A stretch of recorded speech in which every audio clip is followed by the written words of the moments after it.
আজকে একটা অনেক সুন্দর কাণ্ড হয়েছে। সেটা হচ্ছে ওর মা যখন পড়তিছে, খাতার পাতা উল্টেছে, সবাই যায় দেখতিছে যে মা এত মোটা বই কিভাবে পড়ে, এত খাতা কিভাবে লেখে।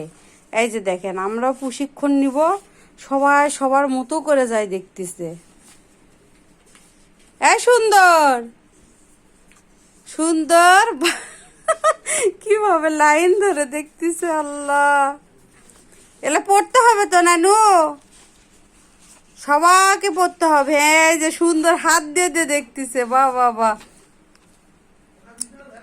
মা তো ঠিকই বলছে, নানি তো ঠিকই বলছে। দেখেন কিভাবে গভীর মনোযোগ দিয়ে সবাই দেখতেছে ওর মায়ের খাতার পাতা উল্টানো। হ্যাঁ হ্যাঁ, আসো আসো আসো, সবাই দেখো। ভবিষ্যতে প্রশিক্ষণ নিতে হবে, আর সবাইকে তো কুস্তিতে ভর্তি করা